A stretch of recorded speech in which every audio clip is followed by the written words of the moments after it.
En fait, ça a été pour moi un modèle d'interprète. Isabelle Boulay, 52 ans, regarde la caméra et lâche une phrase qui foudroie tout. Pendant des années, j'ai chanté pour cacher que je n'allais pas bien.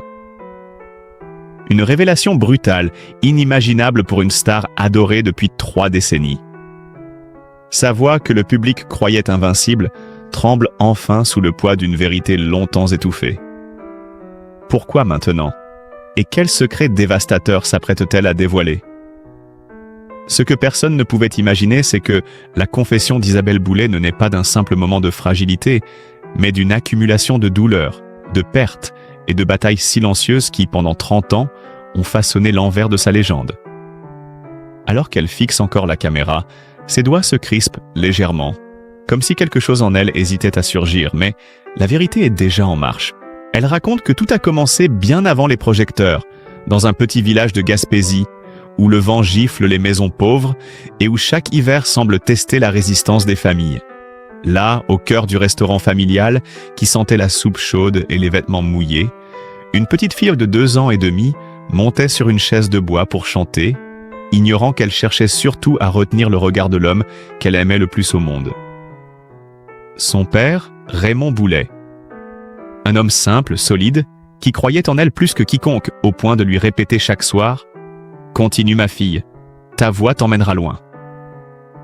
Ce souvenir qu'elle évoque d'une voix tremblante est celui qui l'a construite et celui qui, tragiquement, l'a détruite. Car lorsque sa carrière commençait à peine à prendre forme, alors qu'elle avait trouvé son chemin entre l'école, quelques petits concours et la peur constante de ne jamais être assez bonne, la nouvelle est tombée comme une bombe.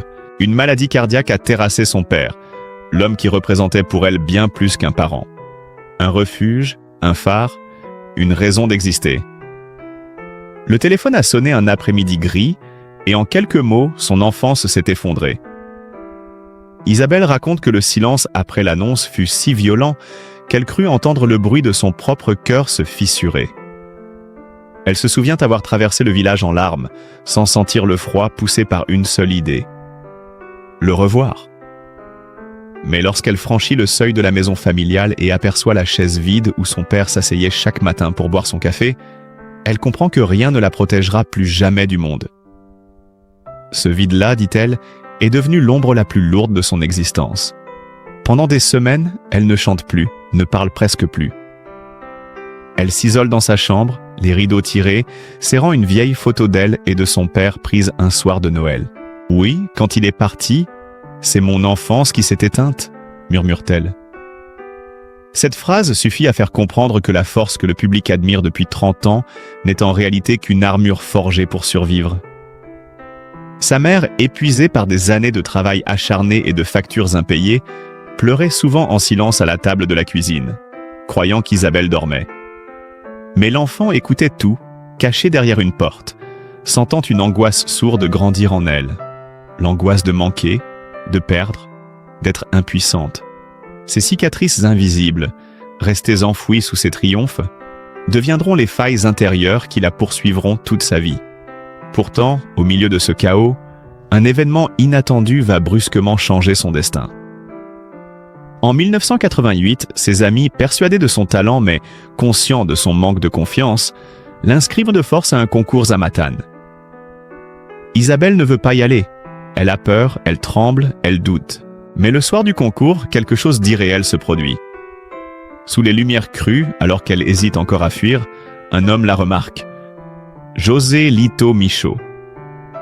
En une seule note, il comprend qu'il n'est pas devant une chanteuse amateur, mais devant une voix destinée à traverser les frontières. Ce moment, Isabelle le décrit comme un basculement brutal, presque violent. « Je me suis sentie choisie, pas prête », dit-elle. Et c'est précisément cela qui rend son histoire bouleversante. Elle n'a jamais couru après la gloire, c'est la gloire qui l'a happée de force. Dès lors, tout s'enchaîne à une vitesse vertigineuse. Les concours gagnés, les scènes de plus en plus grandes, les applaudissements qui couvrent à peine le bruit de ses doutes. À 16 ans, elle ressent déjà le poids d'un monde trop vaste pour elle. Mais personne ne voit ses larmes dans les loges, ni la petite fille en elle qui cherche encore la voix rassurante de son père. Les années 1986 la propulsent au devant de la scène. Petite Vallée, Grand Prix, Francophonie. Tout le monde parle d'elle, tout le monde croit en son ascension. Mais elle, au fond, se demande chaque soir si elle n'est pas en train de mentir au monde entier. Quand elle enregistre son premier album Fallait pas, elle sait que quelque chose se joue, quelque chose d'immense.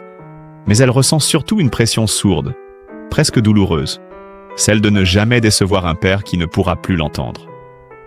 Et c'est précisément là que commence la fracture intérieure qui l'amènera un jour à cette confession bouleversante. Chaque succès devient une victoire empoisonnée. Chaque ovation, un rappel cruel de l'absence la plus douloureuse de sa vie. Et alors qu'elle se tient devant la caméra, aujourd'hui, les yeux humides mais le regard ferme, elle semble enfin prête à dire ce que 30 ans de silence ont tenté de dissimuler. Avant d'être une star, elle était une enfant brisée qui cherchait juste à survivre. Et c'est cette vérité-là, brutale et nue, que personne n'avait encore entendue. Alors qu'Isabelle poursuit son récit, la caméra capte une nuance nouvelle dans sa voix. Non pas la fragilité de l'enfance brisée, mais la tension d'une jeune femme projetée malgré elle dans un tourbillon trop vaste. Après les premiers succès, le destin se met à accélérer comme si une force invisible refusait de lui laisser le temps de respirer. Elle raconte que les années 1990 ont été un mélange étrange de triomphe public et de chaos intérieur, un paradoxe qui deviendra la signature de toute sa carrière. Quand elle évoque 1998, son visage se crispe à peine, mais suffisamment pour comprendre que cette période fut un séisme intime. L'album État d'amour l'impose enfin au grand public. Les radios le diffusent en boucle, la France la découvre, les ventes explosent, les salles affichent complet. Aux yeux du monde, c'est une consécration. Pourtant, la nuit même du lancement, seule dans une chambre d'hôtel à Montréal, elle appelle une amie et murmure « J'ai peur que tout ça ne soit pas réel. J'ai peur qu'on me retire tout demain. » C'est une phrase qui résume toute son existence. Le succès pour elle n'est jamais un cadeau, toujours une menace. Et la tempête se déchaîne lorsqu'elle est nommée pour 4 Félix sans en remporter un seul. Les fans crient au scandale, les médias dénoncent une injustice culturelle, mais Isabelle, elle, vit cet épisode comme une humiliation silencieuse qui amplifie un doute déjà ancien. Et si elle ne méritait rien de tout cela? Cette nuit-là, elle enlève ses chaussures, s'assoit par terre, regarde les affiches de ses concerts sur le mur et éclate en sanglots. Elle se sent vide, frauduleuse, vulnérable. Et pourtant, ce n'était qu'un prélude à ce qui l'attendait. Les années 2000 s'ouvrent avec un album qui va marquer toute une génération. Mieux qu'ici-bas. Le triomphe est monumental. Le disque devient platine, traverse l'Atlantique, consacre Isabelle comme une icône francophone. Mais derrière les projecteurs, elle vit l'une des périodes les plus sombres de sa vie. Elle raconte ses semaines d'enregistrement où elle travaillait 16 heures par jour, obsédée par l'idée d'être parfaite, de ne rien laisser au hasard. Son producteur, inquiet, doit interrompre une séance lorsqu'elle s'effondre littéralement dans le studio, incapable de tenir debout. Isabelle, en larmes, répète seulement « Je dois faire mieux, encore mieux ». Mais mieux que quoi? Mieux que qui? Personne ne pouvait répondre. Et c'est là que s'installe la véritable angoisse qui la suivra pendant 20 ans. La peur de disparaître, la peur de n'être plus à la hauteur, la peur que sa voix, ce seul héritage qu'elle croit avoir reçu de son père, ne s'éteigne d'un jour à l'autre. Alors qu'elle accumule les concerts, les interviews, les tournées interminables, elle entre dans une spirale où la passion se transforme en obligation, où chaque applaudissement devient une question. Suis-je assez bonne pour mériter tout ça? Elle confie qu'au sommet même de sa gloire, elle se sentait paradoxalement plus seule que jamais. Dans les hôtels impersonnels, entre 2 spectacles, elle regardait la fenêtre, les lumières de Paris ou de Montréal, et se demandait comment une vie si pleine pouvait sembler si creuse. Elle sort son journal intime et écrit une phrase qui, aujourd'hui encore, la glace. « Je me retrouve devant 10 000 personnes et pourtant je n'ai jamais eu autant peur d'être oubliée. » Cette phrase est un coup de tonnerre. Comment une femme adorée par des foules entières peut-elle se sentir invisible? C'est que la solitude, dit-elle, n'a rien à voir avec le nombre de regards posés sur vous. Elle naît dans les interstices, dans les moments où le silence remplace les cris, dans ces loges désertes où le maquillage brille encore, mais où plus personne ne frappe à la porte. Et cette solitude devient plus lourde encore lorsqu'elle se confronte aux premiers véritables échecs de sa carrière. En 2009, l'album « Chansons pour les mois d'hiver » reçoit un accueil glacial. La critique est dure, parfois injuste. Certains chroniqueurs parlent d'un disque fatigué, sans éclat. Isabelle se souvient d'avoir lu un article si violent qu'elle aurait ressenti une douleur physique, comme si chaque mot arrachait quelque chose en elle. Un soir, seule dans un studio froid, elle éclate en larmes. Non pas parce qu'elle a été blessée par la presse, mais parce qu'elle commence à croire qu'ils ont peut-être raison.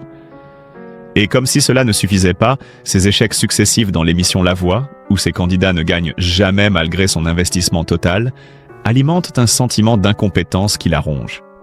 « Peut-être que je ne suis pas faite pour guider les autres », dit-elle un jour en coulisses. Cette phrase, qui semble anodine, révèle pourtant un gouffre intérieur.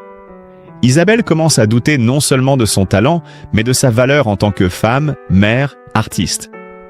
Et c'est dans cet état d'épuisement émotionnel extrême que survient l'un des épisodes les plus choquants de sa vie professionnelle. Lors d'une session d'enregistrement particulièrement éprouvante, sa voix se brise littéralement. Elle tente de reprendre, recommence, insiste, mais rien ne sort. L'ingénieur du son l'arrête, inquiet, et elle s'effondre. Elle pleure pendant de longues minutes, incapable de parler. Dans un souffle presque inaudible, elle dit « Je ne veux plus ressentir ça ». Ce soir-là, pour la première fois, Isabelle Boulay pense réellement à tout arrêter. Quitter la scène, disparaître du monde public, redevenir une femme anonyme, respirer loin des attentes, loin de la pression, loin du bruit. Et tandis qu'elle raconte cet épisode devant la caméra aujourd'hui, on comprend enfin que la confession qu'elle s'apprête à livrer n'est pas celle d'une star fragile. C'est celle d'une femme qui a porté des tempêtes entières sans jamais s'autoriser à faiblir. Et maintenant, le barrage cède. Elle parle. Elle avoue.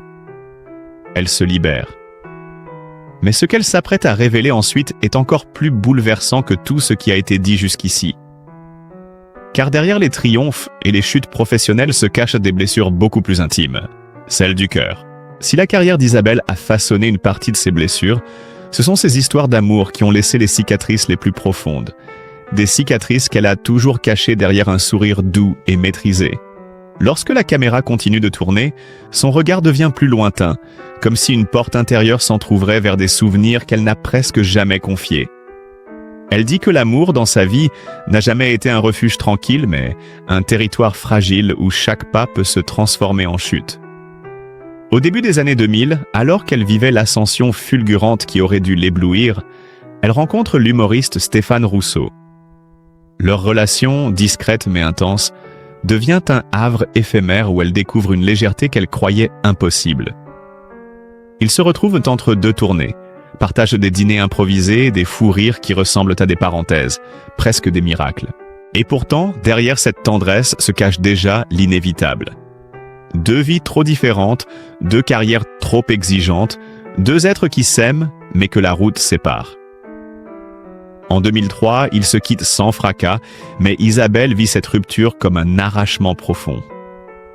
Elle confie avoir pleuré une nuit entière dans son salon, non pas parce qu'elle perdait un compagnon, mais parce qu'elle avait l'impression de perdre une partie d'elle-même. Cette fissure émotionnelle, silencieuse mais brutale, va changer son rapport à l'amour. « J'avais peur d'aimer encore », murmure-t-elle. Pourtant, la vie lui offre une parenthèse lumineuse.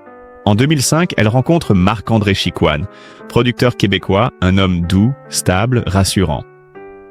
Avec lui, elle croit enfin toucher une forme de paix qu'elle n'avait jamais connue. En octobre 2008, la naissance de leur fils Marcus devient un bouleversement d'une intensité indescriptible.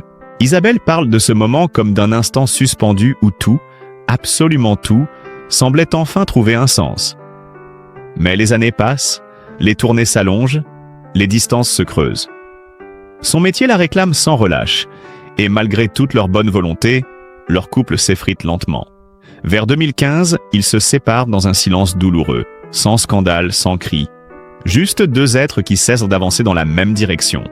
Isabelle vit cette rupture comme un échec intime bien plus profond que tous les prix manqués, bien plus douloureux que n'importe quelle critique. Elle se reproche de n'avoir pas su offrir à son fils une famille unie, complète, stable. Elle se souvient d'un soir où, en ramassant les jouets éparpillés dans le salon, une larme a roulé silencieusement sur sa joue tandis qu'elle murmurait « J'aurais voulu faire mieux pour toi, mon cœur ».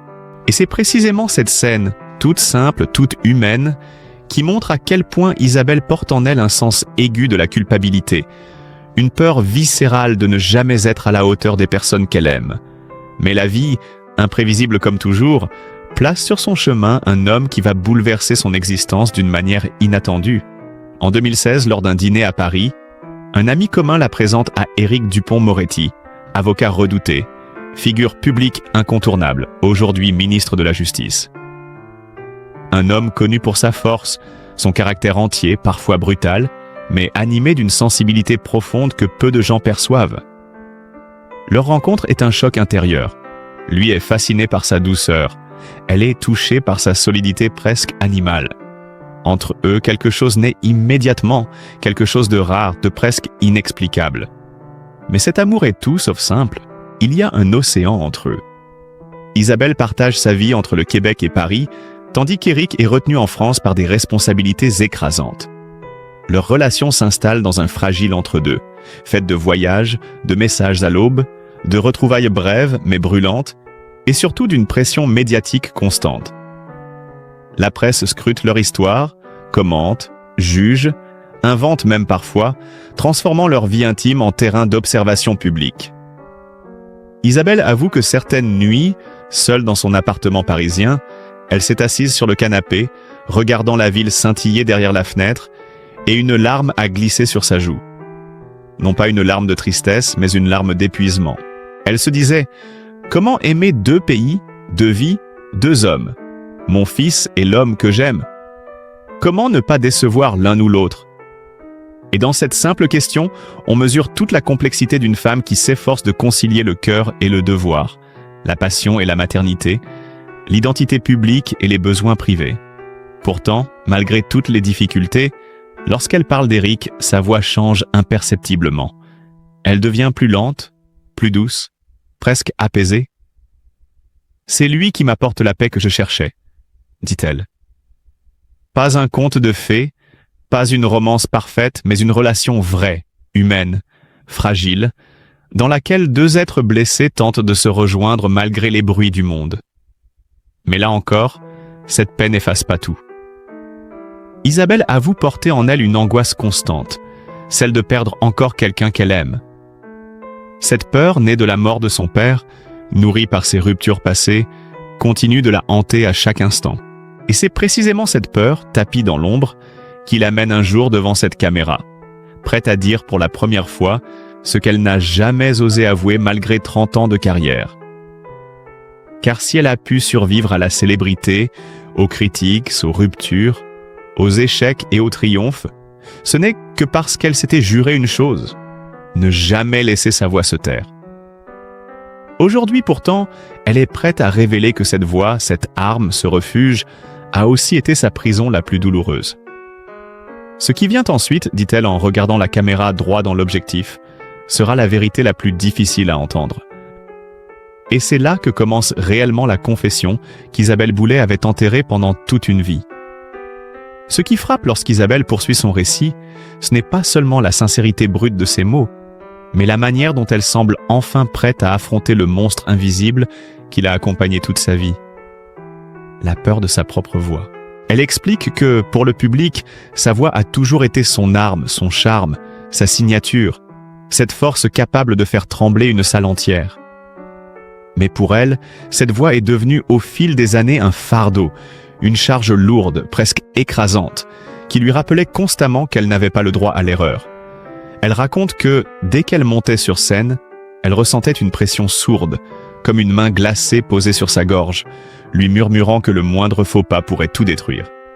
« Je ne me sentais pas propriétaire de ma voix, dit-elle. J'avais l'impression qu'elle appartenait au public, à mon passé, à mon père, mais jamais à moi. » Cette phrase, prononcée sans trembler, dévoile une vérité bouleversante. Isabelle a passé 3 décennies à prêter sa voix au monde entier sans jamais vraiment l'habiter. Et c'est précisément cette dépossession intime qui l'a lentement conduite vers l'épuisement.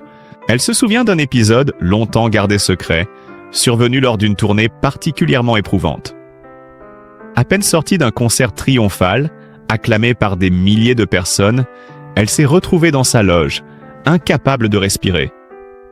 Elle a senti sa voix se bloquer, son souffle se couper, comme si son corps refusait soudainement de continuer. Elle parle d'une crise de panique fulgurante, violente, une de celles qui peuvent détruire un artiste s'il n'a personne pour l'aider. Ce soir-là, elle a pensé pour la première fois qu'elle pouvait réellement perdre sa voix, et cette idée l'a paralysée. Si ma voix disparaissait, qui serais-je encore ? Ce questionnement, simple en apparence, a ouvert une brèche immense dans son esprit. Elle a compris qu'elle avait construit toute son identité sur un fil fragile, chanter pour exister, exister pour chanter. Le moindre doute devenait alors une menace existentielle. Et plus les années passaient, plus cette peur s'enracinait, à tel point qu'elle a développé un rituel secret avant chaque concert. Elle se tenait seule dans une petite pièce, les yeux fermés, imaginant son père assis dans la salle, quelque part dans l'ombre, comme s'il veillait sur elle. Ce geste, à la fois tendre et déchirant, montre à quel point la mort de cet homme continue de guider chacun de ses pas. « Je n'ai jamais voulu décevoir son souvenir », confie-t-elle. Pourtant, malgré la douleur, malgré l'anxiété, malgré les crises silencieuses, Isabelle n'a jamais permis au public de voir ses failles. Sur scène, elle était l'incarnation même de la maîtrise, de la douceur, de la puissance émotionnelle. Mais ce que personne ne savait, c'est qu'en coulisses, elle vivait dans une tension constante, cherchant désespérément l'équilibre entre ce qu'on attendait d'elle et ce qu'elle était réellement capable d'offrir. Et c'est cette dualité, dit-elle, qui l'a menée lentement vers un état de fatigue mentale si profond qu'elle a commencé à envisager une idée insupportable. Quitter la musique. Elle raconte qu'un soir, après une séance d'enregistrement où sa voix s'était brisée à répétition, elle est rentrée dans sa chambre d'hôtel, a retiré ses boucles d'oreilles, a posé son manteau sur une chaise et s'est effondrée sur le lit en silence. Pas un sanglot, pas une plainte. Juste un vide immense, lourd, écrasant. Elle a alors murmuré pour la première fois « Peut-être que je n'ai plus la force. Peut-être que c'est le moment d'arrêter. » Mais arrêter la musique, pour Isabelle, ce n'est pas simplement renoncer à une carrière. C'est renoncer à la seule chose qui l'a sauvée, portée, structurée. C'est renoncer au fil invisible qui la reliait encore à son père. Et c'est précisément cette ambivalence qui l'a retenue au bord du précipice, sans jamais lui permettre de tomber ni de se relever totalement. Elle dit que la pire torture n'a jamais été la fatigue, ni les critiques, ni les échecs, mais cette sensation de n'être jamais libre, ni de chanter, ni de se taire. Comme si chaque décision comportait une douleur différente. Alors, face à la caméra, elle inspire profondément et confie qu'elle a longtemps envahi sa vie d'une illusion dangereuse. Croire qu'elle devait être parfaite pour être aimée. Par son public, par ses proches, par son fils, par elle-même même. Une perfection impossible, destructrice, qui l'a lentement conduite à s'oublier. Elle révèle même qu'elle avait commencé à imaginer une autre vie.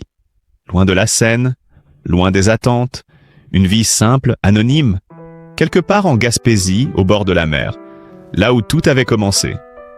Une vie où sa voix pourrait enfin se taire sans culpabilité.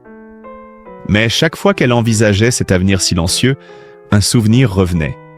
Le regard émerveillé de son père lorsqu'elle chantait enfant. Ce souvenir-là l'empêchait de partir. Il la retenait, la soutenait, parfois la blessait, mais ne la lâchait jamais. Et c'est à ce moment précis de son récit qu'Isabelle révèle quelque chose d'inattendu. Un détail qu'elle n'avait jamais partagé auparavant. J'ai compris que ma voix n'était pas mon fardeau. C'était ma peur qui l'était. Cette prise de conscience marquera le début d'une transformation profonde, une renaissance intérieure qui l'amènera, enfin, vers la confession finale qu'elle s'apprête à livrer. Car ce qu'elle va dire ensuite ne parle plus de sa carrière, ni de l'amour, ni de la solitude, mais de la vérité la plus intime qu'elle a portée en secret pendant plus de 30 ans. Si l'histoire d'Isabelle Boulet vous a touché, si son courage, sa fragilité et sa force silencieuse ont résonné en vous, Alors prenons un instant pour lui envoyer toute notre douceur. Trop souvent, nous oublions que derrière une voix, derrière une star, il y a un être humain qui doute, qui tombe, qui se relève. Isabelle a eu la générosité rare d'ouvrir son cœur, de révéler ses failles, de montrer que même les plus grands artistes portent des blessures invisibles. Si vous souhaitez lui témoigner votre soutien, votre amour, votre respect, n'hésitez pas à laisser un commentaire, un mot de compassion, un cœur, une pensée. Et pour continuer à découvrir des histoires vraies, profondes, humaines comme celle-ci, je vous invite chaleureusement à liker cette vidéo, à la partager autour de vous et à vous abonner à la chaîne. Votre soutien nous permet de donner vie à ces récits et de faire entendre la vérité derrière les lumières. Merci d'être là, merci d'écouter, merci d'aimer.